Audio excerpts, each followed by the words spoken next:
Syberia 2. The second of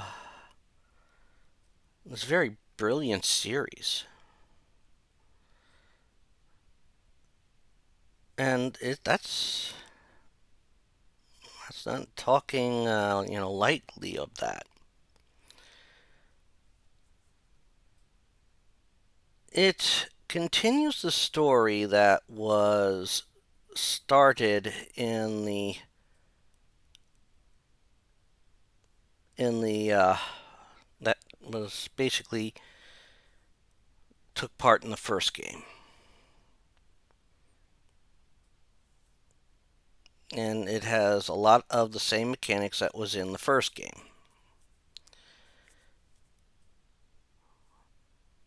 This means, of course, that we are starting with Kate Walker joining Hans Voralburg in his lifelong quest to find living woolly mammoths. Kate has basically abandoned her life prior.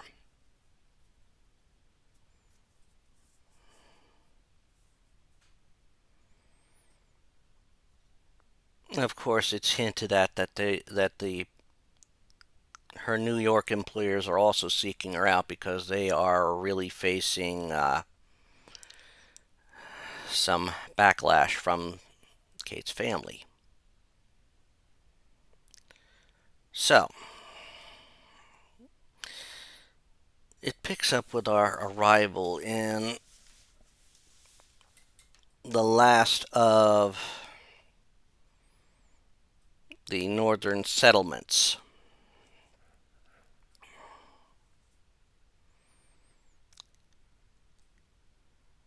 Now, of course, things start off that we have to at least fuel up the train, wind up the train, and then get, you know, the means to keep it warm.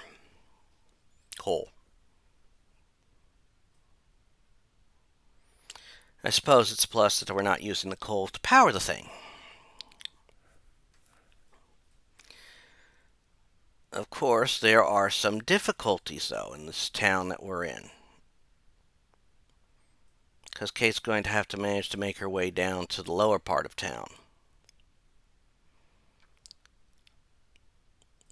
Well, to the lower part, to the town proper, I should say.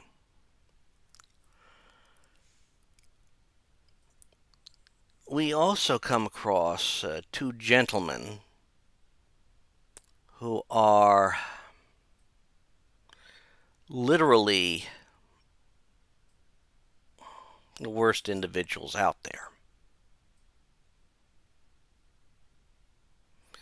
Well, one of them is. One is just a simpleton brother.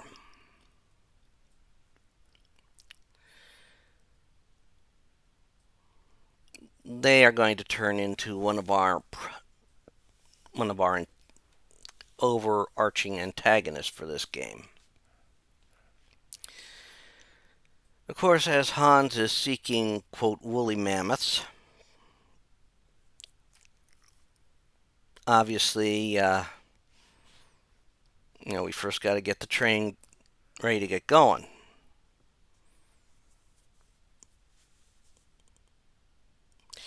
As it turns out, after we manage to get the machinery to load up the train with coal working, Hans falls ill. Now, there is a monastery in town that acts as healers, but they have this crazy requirement for allowing, tending to people who are ill.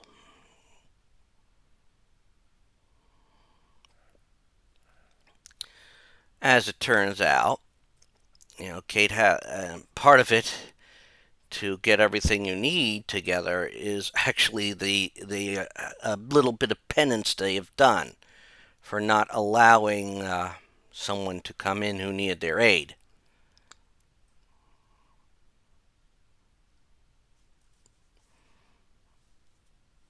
We also are getting, while we're there, when we get first exposed to our main troublemaker, they have this strange little creature, Yuki. We get to call him. He's cute. He's a cutie. But we have to free him and all that. But of course now Hans is sort of being as a kept at the monastery because they figure the only thing that can be done now is to pray for his, pray that his passing comes easy. They don't care if there's a possible cure. Hell, they got a coffin all set up for him. Well, Kate, however, works to find the cure, which is one developed by the nomadic tribe known as the yokels. Yokels. We'll run into them, later, but Kate, of course, does what she can to help, and even now that Hans is in a slightly better shape, she now has a way to get him out of there, which she does. And they head down to the next location, they escape and get back to the train. And once we have everything together for to get going, well, a disaster happens. The two brothers steal the train.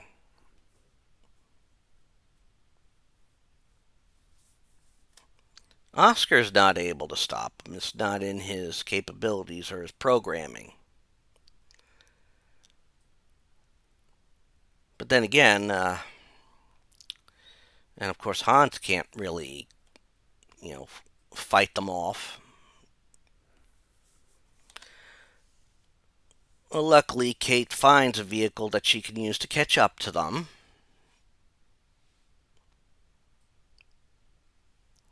It's powered by our little furry friend. And we have to work to get caught up. Now, not only is Kate is trying to catch up with the train and the last of the yoke, gets caught up with the train. Of course, she has to deal with a bear at a cottage. I got distracted and all that fun stuff. But now here's the other problem that they have. I mean, we found, of course, her employer has sent out a detective who's pretty much a step behind each time. We also, as we try and get caught up to the train, which is sort of reached a stop point, can't move, we're still dealing with. We also have a chance encounter with the guy we helped get into space, or as close to space as he could get from the first game. Luckily, he helps us, helping us get to the train. Add to it that we're now halfway there, and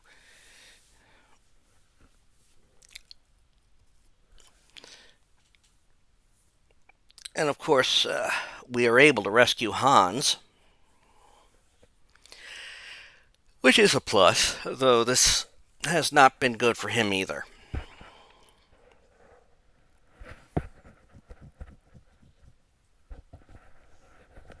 And eventually we do get to the train, and well, the train gets stopped someplace, but we also get caught up with our problems catch up with us. You see, the brothers, well, the nastier of the brothers wants the ivory. And if you don't know how valuable ivory is, it's pretty damn valuable. The other brother is sort of a little, he doesn't like this. He's getting spooked out. Of course, when we have the face off and are able to startle or scare Igor, I think that's what his name was, we also end up falling through the ice into apparently the Yukon settlement.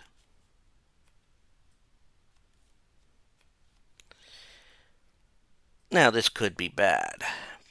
Well, there is some badness to it because Hans is now in worse shape. He's not necessarily, he might not make it.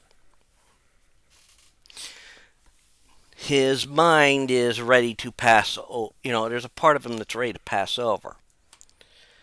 Which means, according to the Yokel Elder, she basically tells Kate that he is basically on the walk of dreams.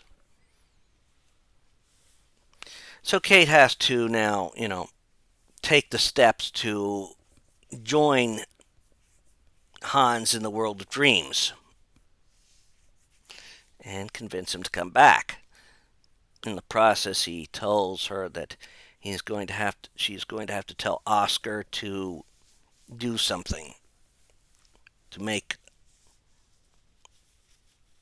a sacrifice. Of course, he doesn't phrase it in those words, which leaves Kate a little bit questioning what's going on. Of course, after all this, we have to take steps to get the train into the area.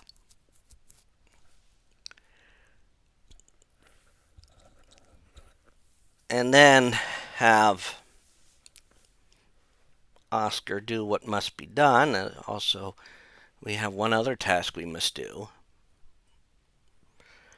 You see, Oscar will apparently give up his function at the time to act as an exoskeleton for Hans. Give Hans what he needs to finally fulfill his lifelong dream.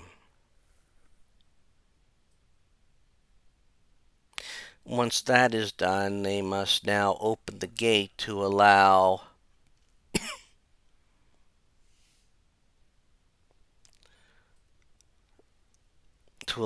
Kate basically to make her, for them to make their way to where the mammoths are.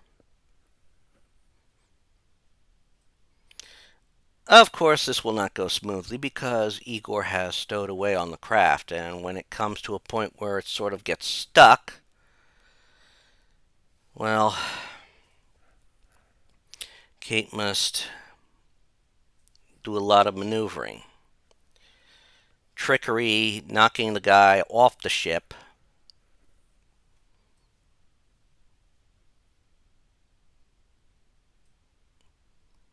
And in the end, Igor gets what he deserves. See, as he goes to throw something at the ship, one of the things he picks up is a penguin egg.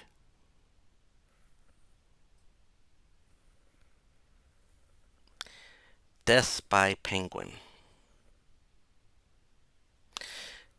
Couldn't happen to a nicer asshole. Of course, by the time that's all said and done, we manage to get to the end of, the ship moors where, lands at where it's supposed to go.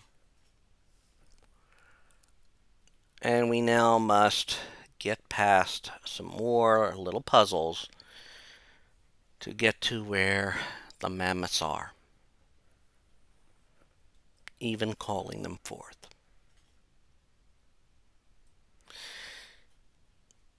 Now, all this time that we've been making these journeys and heading there, we've been getting, updates on the detective, and he's even saying she's gone. The Kate Walker that's here is not the same one you sent in the beginning anymore.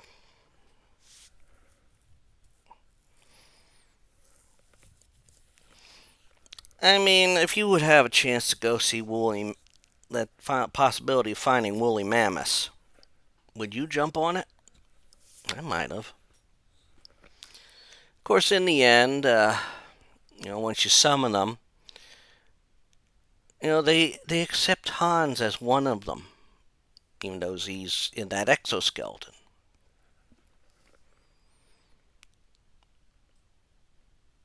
And Kate Walker, who we've all come to, live this journey through. Well, she's now, quote, alone. What her next adventure is not certain. We could, quote, assume that after all this she returns back to the Yokels. Well, that is what will happen. I mean, I've already started in on Syberia 3. But, this second game kept a lot like in the first game. Even it has an opening that allows you to recap the adventure so far.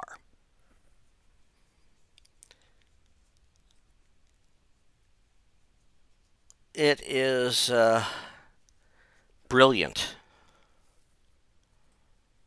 Its music is on point. You run into, quote, foes that you don't necessarily expect.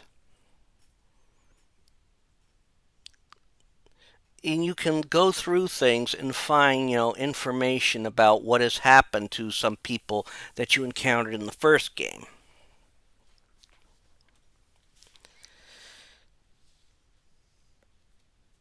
Of course, Kate Walker is a good person, and we can keep we can keep the story going with her.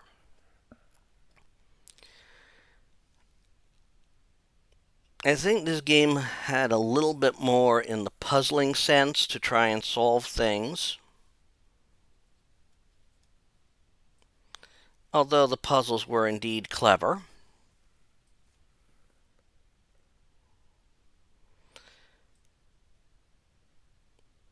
It also had some nice documentation that helps you, figure out more about the mysterious yokels before you even meet them.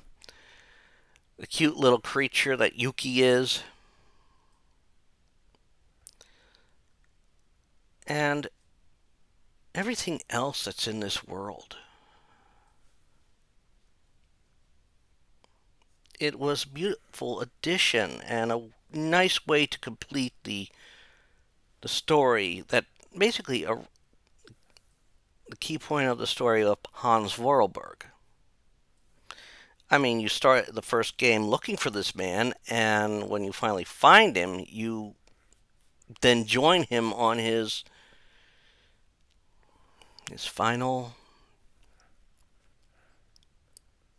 finally achieving his dream.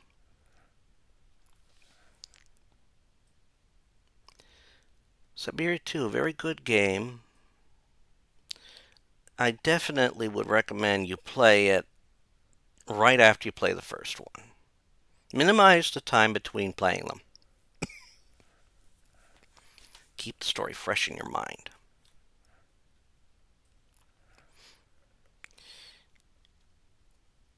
Your adversary is much more pronounced in the game, as they are the same pretty much through. I don't think you really had an adversary in the first game until you were getting closer to the end. You just had obstacles. It's a very good game. I recommend you play it. I really can't add much more to it. I mean, you get a little bit more development with the character of Oscar, which is nice.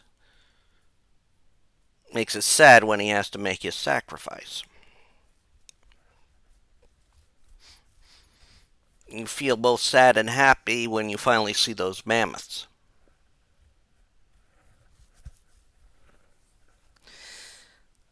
That is really all I can say about Syberia 2. I hope you enjoyed me talking about this one. And stay tuned then for the videos that premiere in my next retrospective. Take care, all. Bye.